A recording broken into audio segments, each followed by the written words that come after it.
Karena kalau kita butuh, pasti kita akan nunggu-nunggu nih. Kalau kita ngerasa butuh sama Allah, pasti kita akan lebih ringan untuk datang kepada Allah. Cuman kenapa kita selalu ngerasa butuhnya pas lagi ada masalah? Bukankah hidup kita itu sebetulnya dalam banyak masalah? Dan masalah itu sebagian besarnya kita belum sadari karena belum terjadi mungkin. Kita selalu butuh Allah Subhanahu wa taala, dan kadang Allah, bahkan bukan kadang, sering Allah itu menolong kita, menyelamatkan kita dari banyak masalah tanpa kita sadari, sehingga kita pikir nggak ada masalah. Padahal masalah itu datang kepada kita, Allah Allah bentengi kita dengan sholat kita yang sebelumnya. Sehingga pas masalah datang, akhirnya dia mental lagi. Datang lagi masalah, hilang lagi, datang lagi. Itu lebih sering daripada masalah yang udah datang kepada kita, kemudian Allah angkat setelah kita ngerasain. Malah lebih sering kita belum sempat merasakan masalah, udah Allah angkat masalahnya. Cuman kita nggak sadar. Makanya Allah mengatakan, Yas'aluhu man fis samawati wal ard. Kulla yaumin huwa fi sya'n. Setiap hari Allah sibuk mengangkat masalah dari hambanya. Ada yang diangkat masalah setelah hamba itu merasakannya sehari, 2 hari, setahun, 2 tahun. Ada yang diangkat masalah itu sebelum hamba itu merasakan masalah ini. Jadi sering justru Allah itu sebetulnya menghindarkan kita dari masalah, menghindarkan kita dari kecelakaan, menghindarkan kita dari musibah, menghindarkan kita dari kerugian, menghindarkan kita dari sakit, penyakit. Sering menghindarkan kita dari banyak hal. Cuman Allah nggak pernah ngomong gini, hei hambaku, ini udah ya, satu masalah aku hindarin nih. Kamu bersyukur nggak sih? Ya bersyukur Allah, alhamdulillah gitu. Terus ini hambaku, kalau Allah mau ngomong kayak gitu, kayaknya kita nggak sempat ngapa-ngapain. Kenapa? Sehari mungkin 1000 kali Allah akan ngomong kayak gitu kepada kita. Dihindarkan. Baik masalah yang menimpa kita secara personal ataupun masalah yang menimpa kita secara kolosal. Baca deh sains tentang astronomi. Dalam semalam itu berapa asteroid atau komet atau bintang jatuh ke bumi yang terhindar oleh kebesaran Allah Subhanahu wa taala. Bayangin ukuran mobil aja. Walaupun ukurannya gede terus sampai bumi karena terkikis oleh gravitasi jadi seukuran mobil kena rumah kita, kan lumayan tuh. Bayangin, kalau Allah tidak menghindarkan. Makanya Allah mengatakan di dalam Al-Quran, bagaimana kami menjaga kalian dari langit dan dari bumi. Di dalam surat Al-Muluk. Apakah kalian merasa aman? Padahal Allah Subhanahu wa ta'ala lah yang menjaga kalian di langit dan di bumi. Terus siapa yang memberi kalian minuman, memberi kalian udara dan segala macam. Allah tuh banyak ngasih kebaikan buat kita. Yang harusnya kemarin kita ketularan dengan penyakit seseorang, tapi Allah hindarkan kita nggak ketularan, yang ketularan teman kita. Akhirnya kita jadi menjenguk dia, bukan dia yang menjenguk kita. Kok bisa? Kita nggak sadar aja. Bukankah kita sering harusnya dijenguk oleh teman kita, malah kita yang menjenguk dia kan ya? Sama kayak saya sama teman pergi misalnya lagi ke Batu Karas. Ternyata kita sama-sama digigit nyamuk di sana mah. Nyamuk DBD. Pas udah digigit nyamuk pulang, baru di jalan dia udah sakit. Akhirnya pas sampai di Bandung saya ngejenguk dia. Walaupun seminggu kemudian dia jenguk saya sih. Tapi setidaknya harusnya mungkin bukan saya doang, saya, dia dan beberapa teman yang lain rata-rata pernah kegigit nyamuk lah karena di sana banyak nyamuk. Cuma kenapa kita berdua doang yang sakit walaupun dia duluan kemudian saya. Bayangin kalau yang lain juga kena. Yang lain yang nggak kena DB itu mungkin ngerasa saya mah nggak kena sakit. Padahal mungkin dia pantas juga untuk dirawat di rumah sakit, tapi Allah menghindarkan musibah itu dari dia. Dia aja nggak sadar. Dan itu sering terjadi dalam hidup kita. Maka kita harus selalu ngerasa butuh 24 jam dalam sehari, setiap detik kita butuh kepada Allah. Sehingga setiap kali Allah panggil, udah saya emang butuh sama Allah, udah datang ke Allah. Apalagi memang nyata-nyatanya secara zahir, emang kita punya banyak masalah. Wajah-wajah kita kan wajah-wajah bermasalah nih. Banyak masalah gitu. Ketika kita lagi ngerasa sangat banyak masalah, maka sholat itu harusnya benar-benar jadi break kita dari masalah-masalah kita. Nggak nyaman hatinya, perasaannya, lagi tadi mungkin baru rame dengan pasangan, baru dimarahin sama orang tua, baru ada masalah sama teman, baru ngalamin sesuatu yang nggak nyaman. Hayalah sholat, udah datang aja ke Allah karena ngerasa butuh. Karena kita yakin begitu kita datang kepada Allah, kita libatkan Allah, Allah akan ikut menolong kita dalam masalah kita. Itu pasti. Tapi kalau kita nggak pernah ngelibatin Allah, nggak usah nuntut-nuntut Allah. Allah akan bilang, emangnya kamu ngelibatin saya? Bukankah kamu nggak pernah datang ketika saya panggil? Atau datangnya males-malesan, sekedar menunaikan kewajiban doang, dan itu juga belum tentu sah? Coba datang sebagai orang yang butuh kepada Allah. Pasti kita akan ngerasa lebih nyaman. Lebih semangat untuk sholat. Dan kalau perlu gini aja nih, begitu azan ingat masalah. Apa yang kita pengen, masalah mana yang kita pengen tuntasin dulu. Pas Allahu Akbar, Allahu Akbar. Wah, saya pengen lamar kerja. Datang ke Allah, Allah saya pengen dapat kerja. Minta ke Allah, terus Allahu Akbar lagi. Saya pengen punya anak, Allahu Akbar lagi. Saya pengen apa gitu. Setiap Allahu Akbar, minimal belajar ada pengennya dulu nih. Dan insya Allah selalu kita butuh Allah. Dan gak usah khawatir, pedagang banget sih. Asal datang ke Allah minta sesuatu, gak masalah. Allah itu suka dimintai. Allah itu suka dicurhatin. Allah itu suka kalau hambanya itu merengek di hadapan Allah. Istilah bahasa Arabnya itu ilhah.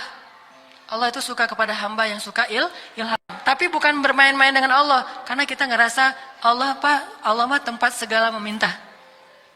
Semuanya ada di sisi Allah. Kebaikan itu ada semuanya di sisi Allah. Tabarakalladzi biyadihil mulk wa huwa ala kulli syai'in qadir. Ya ayyuhalladzina amanu ista'inu bis sabri was salah. Wahai orang yang beriman, mintalah pertolongan kepada Allah dengan sabar dan salat. Ada masalah? Salat. Ada masalah? Salat. Makanya hadisnya apa kata sahabat? Annan nabiyya idza hasibahul amr fazi'a ila shalah. Nabi itu kalau lagi ada masalah sedikit, salat, segera salat. Kita bisa menyebutnya salat hajat, bisa menyebutnya salat istikharah, bisa menyebutnya salat sunnah mutlak, apapun lah yang penting salat. Ada masalah dikit, salat. Nunggu teman, kok nggak datang-datang ya? Mudah-mudahan dia nggak kejebak macet. Salat aja nunggu sambil nunggu. Apapun, belajar akrab sama Allah gitu. Dikit-dikit miss call Allah gitu. Dikit-dikit telepon Allah, dikit-dikit SMS sama Allah, dikit-dikit curhat sama Allah. Belajar akrab deh sama Allah. Dengan demikian, kita akan ngerasa sholat itu break banget buat kita. Tapi kalau kita nggak akrab sama Allah, nggak break. Kayak kita mau ketemu seseorang yang kita nggak terlalu kenal dan canggung juga, dan kita juga agak nggak terlalu nyaman dengan dia karena banyak hal tentang dia yang kita belum tahu. Akhirnya pas mau ketemu dia kan jadi beban tuh. Kayak kita mau audisi misalnya, apalagi mau audisi gitu. Kita tahu nih hari ini suara saya serak banget nih mau audisi. Ketemu sama Ahmad Dhani, Anang, dan segala macam, Agnes Monica gitu kan ya. Terus pas ada lagi audisi, gimana lagu saya, hancur banget atau gimana? Kan gitu nanya gitu. Kata yang lain, kalau aku sih yes, nggak tahu Anang gitu. Nah baru kan jadi, kalau kita mau ketemu seseorang yang kita nggak kenal, kita takut, kita nggak akrab sama dia, pasti nggak nyaman. Tapi kalau ketemu sama seseorang yang kita sayang, kita cinta, kita akrab, kita udah soulmate banget, pastinya nyaman. Kayak kita mau ketemu teman, ada teman baru, ada teman lama. Teman baru mah belum kenal, mau dikenalin nih. Atau baru kenalan lewat WA atau lewat sosial media, mau kenalan. Kan nggak selalu nyaman ya. Tapi kalau ketemu teman lama yang udah lama nggak ketemu, tapi dia sahabat kita banget, soulmate kita banget, kan di semangat gitu mau datang. Ketemu di mana? Di TSM misalnya. Jam berapa? Jam 1 siang gitu. Nggak masalah. Jam berapa juga? Jam 11 malam, jam 12 malam. Kenapa? Karena nyaman. Kalau kita akrab sama Allah, kita datang ke Allah tuh nyaman. Kalau kita datangnya ke Allah nggak nyaman, pasti kita nggak akrab sama Allah. Kenapa nggak akrab sama Allah? Jarang curhat sih sama Allah. Kenapa nggak akrab sama Allah? Nggak ngerasa butuh sama Allah. Kenapa nggak akrab sama Allah? Jarang miss call Allah. Coba miss call Allah atau calling Allah deh. Insya Allah akan semakin akrab. Makin akrab, ngomongnya makin nyaman. Rabbi wahanal azmu minni washta'ala ar-ra'su syaiba walam akum bidu'aika rabbi syaqiyya. Rabbi inni khiftul mawaliya min warai Rabbi wa kanat imraati aqira Rabbi fahabli min ladunka waliya Rabbi waj'alhu Rabbi radhiya. Kita Rabbi aja terus. Teman kalau berdoa itu manggil Allah itu apa? Ya Allah. Itu kurang akrab. Kalau manggil Allah itu boleh ya Allah tuh, tapi doa ya Allah itu mah doa yang tegas dalam kondisi yang benar-benar sulit ya. Tapi kalau sehari-hari mah pakainya Rabbi, Tuhanku gitu. Sama kayak Sulaiman, Rabbi. Ada masalah dikit, Rabbi. Ada masalah sedikit, Ilahi. Rabbi, Ilahi. Ilahi itu lembut banget. Ilahi. Ngomong gitu, Ilahi. Saya ini lagi ada masalah, Ilahi, saya lagi kayak gini, Ilahi, saya lagi kayak gitu. Terus saja sering-sering, makin sering kita menyebut Ilahi, Ilahi, Ilahi, makin akrab. Makin akrab, makin gampang kita untuk menikmati break sholat kita. Makanya Nabi itu saking akrabnya sama Allah, begitu mendengar suara azan, bahagia. Ali bin Abi Thalib itu mendekati waktu sholat, udah bahagia duluan. Kenapa Ali kok senyum-senyum? Bentar lagi mau ketemu Allah, gitu. Kenapa senyum-senyum? Bentar lagi mau sholat. Kenapa senyum-senyum? Bentar lagi mau azan. Bahagia. Bukan begitu azan, lah kok azan sih jam segini juga? Bukan. Kenapa? Karena dia akrab sama Allah. Jadi ngerasa butuh, ngerasa akrab, itu ngebantu banget. Kemudian belajar menikmati sholat. Tentunya kita nggak bisa menikmati sholat kalau kita nggak tahu makna dari setiap bacaan sholat kita. Teman-teman tahu arti dari setiap bacaan sholat? Mungkin sebagian tahu, sebagiannya nggak ngeh. Makanya coba baca dulu deh. Ketika ada waktu senggang, baca arti bacaan sholat. Apa arti inni wajjahtu wajhiya lilladzi fataras samawati wal ard. Apalagi inna sholati wa nusuki wa mahyaya wa mamati lillahi rabbil alamin. Iyyaka na'budu wa iyyaka nasta'in.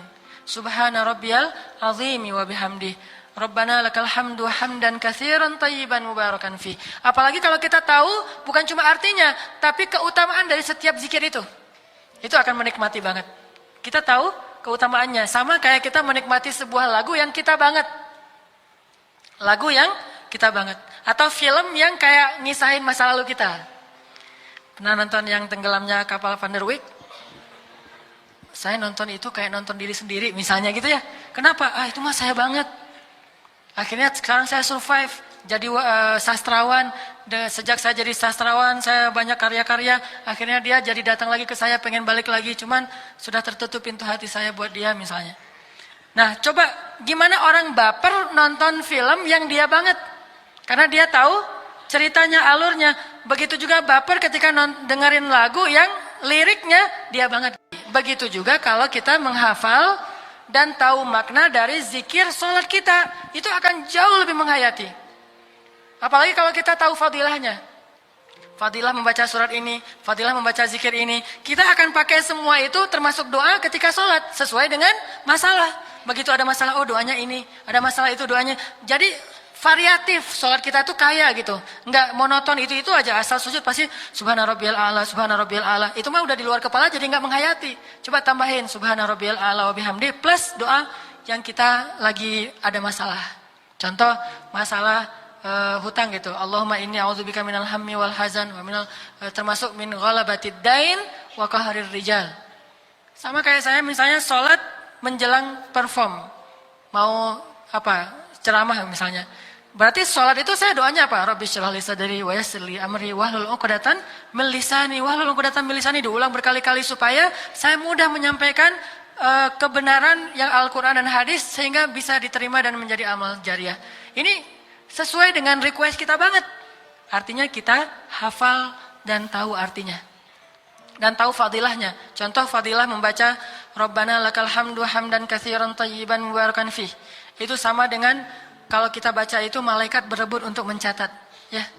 Jadi kalau teman-teman sami Allahu liman hamidah kata imam, Allah mendengar orang yang memujinya. Kan itu artinya sami Allahu liman hamidah. Kalau kita nggak tahu, biasa aja sami Allahu liman hamidah. Tapi kalau kita tahu pas imam bilang sami Allahu liman hamidah. Oh gitu ya. Rabbana walakal hamd gitu kan? Allah mendengar siapa yang memujinya. Langsung kita Rabbana walakal hamd. Ya Allah, engkau segala puji bagimu. Kenapa? Karena Allah lagi dengerin nih. Kita menghayati itu. Begitu imam mengatakan alhamdulillahi rabbil alamin. Kita dalam hati mengatakan, ya benar banget Allah segala puji, semuanya baik di sisi Allah. Ar-Rahmanir Rahim. Kita maknai dalam hati kita. Maliki yaumiddin. Ya Allah, pada hari itu selamatkan saya. Yaumuddin, hari kiamat.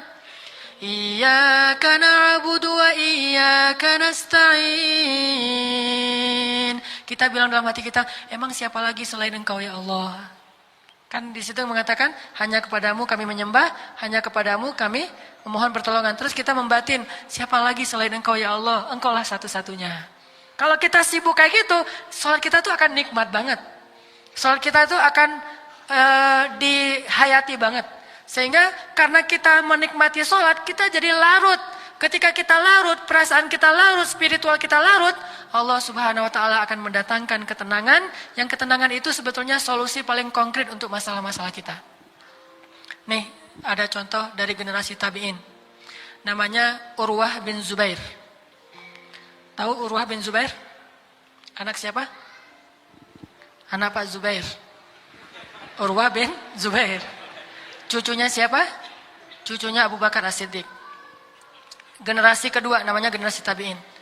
Nah, Urwah bin Zubair di usianya yang sekitar 60-an tahun pernah diuji oleh Allah dengan sakit, kalau di zaman sekarang mungkin mirip dengan kanker, tapi di kakinya atau tumor gitu ya di kaki.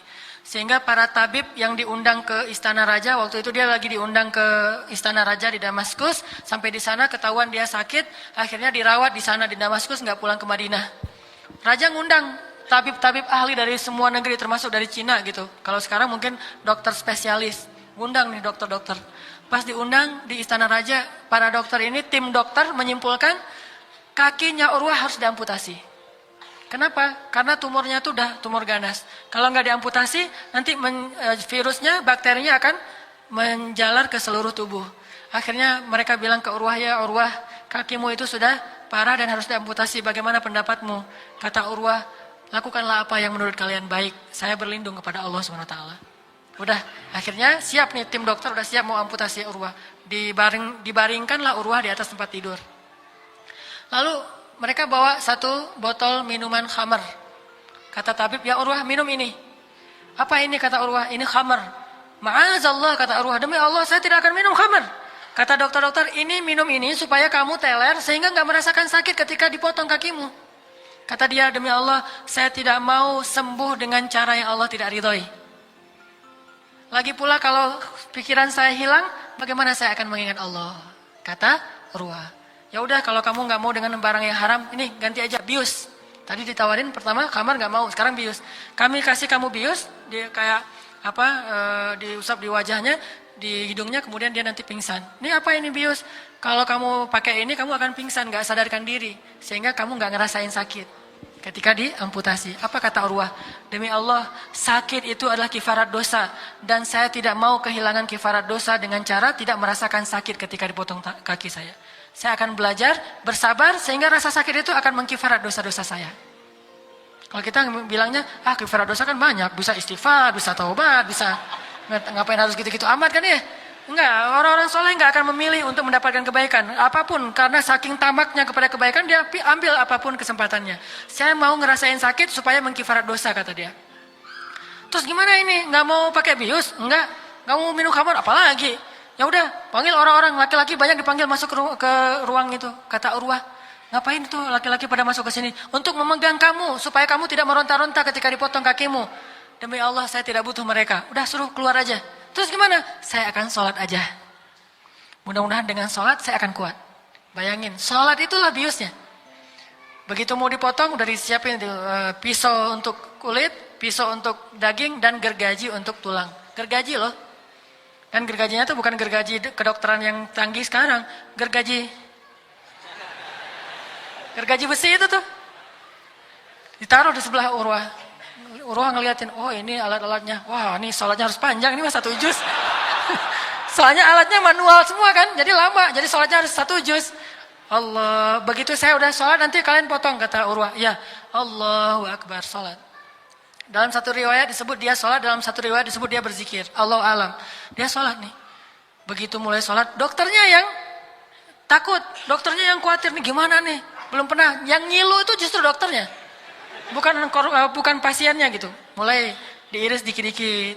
Pas pertama diiris, Urwah nahan gitu sakitnya. Kerasa sakitnya, cuma dia lebih sibuk dengan mengingat Allah daripada ngerasain sakit, bukannya nggak berasa. Karena kalau nggak berasa, saya agak-agak kurang percaya ya. Tapi berasa, buktinya nanti Urwah pingsan. Cuman dia bisa nahan rasa sakit itu gara-gara sholat. Wasta'inu bis sabri was shalah. Akhirnya diiris kulitnya. Udah diiris kulitnya, mulai dagingnya. Kayak kita idul kurban gitu. Wah, irisnya, oh, ini mas setengah kilo atau sekilo? Di dagingnya. Yang paling berat itu begitu sampai di tulangnya. Mulai diambil gergaji. Sat, bunyi loh. Sampai orang di luar yang meriwayatkan kisah ini mengatakan kami ngilu mendengar suara gergaji itu memotong tulangnya Urwah bin Zubair. Bunyi itu. Dia langsung terus dengan sholatnya. Begitu udah selesai, baru Urwah selesai sholat. Assalamualaikum warahmatullahi, dan kakinya udah terputus. Dan keringat dinginnya, air matanya. Lalu yang terakhir apa? Kakinya untuk menghentikan pendarahan akan dibenamkan di dalam minyak yang mendidih. Udah ada minyak mendidih di situ. Ya Urwah, ini tahapan terakhir. Apa? Minyak mendidih. Wah ya kalau gitu saya mau mengingat Allah lagi aja. Bukan sholat tapi zikir sekarang. La ilaha illallah, la ilaha illallah. Ditaruhlah minyak di bawah kakinya Urwah. Kakinya dibenamkan. Begitu dibenamkan dia mengatakan la ilaha illallah. Pingsan. Saking sakitnya Urwah bin Zubair. Pingsan dari pagi sampai sore dia baru bangun dari pingsannya. Dan kemudian ketika dia bangkit dia tanya di mana kaki saya yang satunya. Dia ambil, dia lihat kakinya, dia katakan demi Allah. Belum pernah saya pakai kaki ini untuk bermaksiat kepada Allah. Demi Allah, belum pernah saya melangkahkan kaki ini ke tempat-tempat yang berdosa. Demi Allah, kaki ini adalah kaki itu yang melangkahkan tubuh saya ke majelis ilmu, ke rumah Allah, sholat berjamaah. Tetapi qadarullah, dia akan mendahului saya menghadap Allah dan insya Allah saya akan menyusul. Kata Urwah bin Zubair, innas sholat itulah yang menguatkan mereka. Qad aflahal mu'minun. Beruntung orang yang mukmin. Siapa? Alladzina hum fi salatihim khashi'un. Urwah bin Zubair menikmati salatnya. Saking nikmatnya salat sampai dia bisa menahan sakitnya di gergaji tulangnya dalam proses amputasi. Tidak lama kemudian untuk menguatkan kesabaran Urwah, datang seorang laki-laki mengadu kepada Urwah. Dia curhat juga masalah dia. Dia bilang, ya Urwah, sebetulnya masalah kamu itu sepele dibandingkan masalah saya. Apa masalahmu wahai laki-laki? Kata dia, saya itu seorang ayah yang punya 7 orang anak. Punya seorang istri, punya banyak ternak. Kami tinggal di sebuah padang pasir. Hingga suatu hari, sekian tahun kami hidup bahagia, tidak kekurangan apapun, hingga satu hari datanglah ujian dari Allah.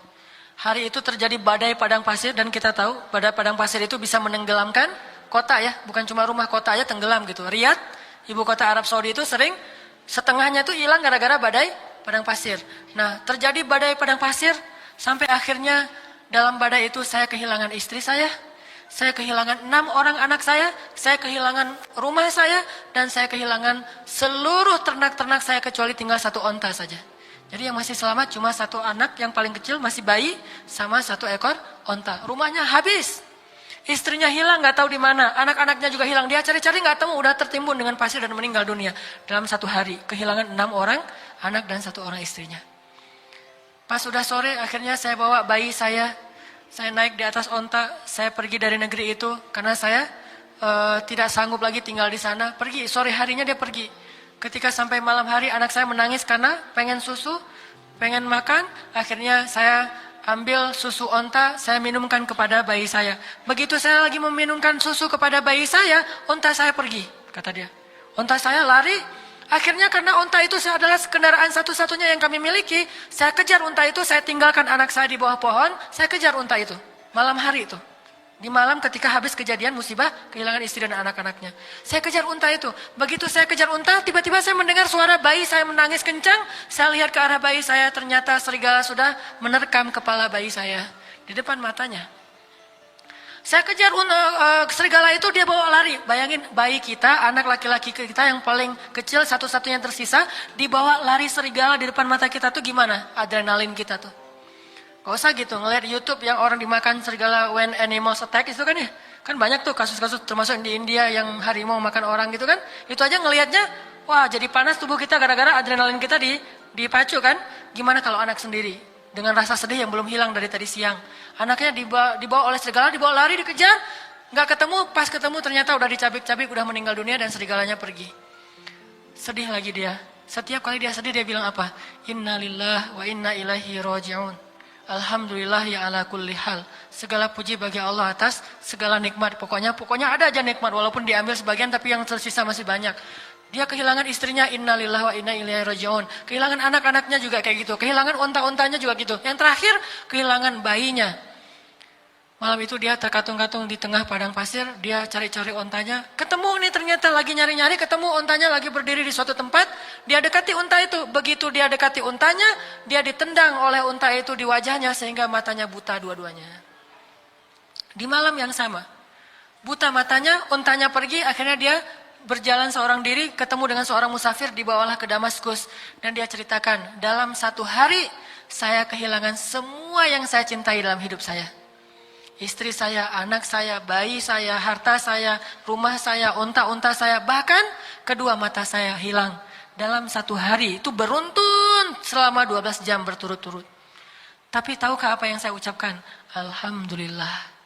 Maka mendengar cerita ini dari seorang laki-laki, Urwah bin Zubair menangis dan merasa malu pada Allah. Ya Allah, maafkan saya terlalu cengeng, terlalu manja untuk menangis dan tidak bersyukur, padahal nikmat yang Engkau berikan kepada saya jauh lebih besar daripada musibah yang baru saja Engkau timpakan. Ini artinya, ya ayyuhalladzina amanu ista'inu bis sabri was salah.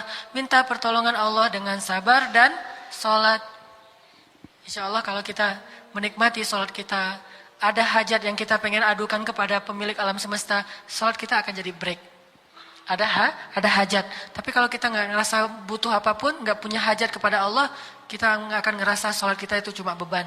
Ngapain sih manggil-manggil salat, orang lagi sibuk juga. Tapi kalau kita ngerasa emang kita butuh Allah, gimana pun kita sibuk, Allah lebih kita butuhkan daripada urusan duniawi. Jadi mudah-mudahan dengan demikian kita belajar menjadikan sholat sebagai break dalam hidup kita. Bahagia ketika waktu sholat tiba, sebagaimana kita bahagia ketika waktu istirahat atau waktu entertain kita tiba dalam hidup kita. Jadi sholat itu mudah-mudahan semangatnya semangat entertain, tapi dilakukannya secara serius, khusyuk dan ibadah. Walaupun semangatnya semangat entertain.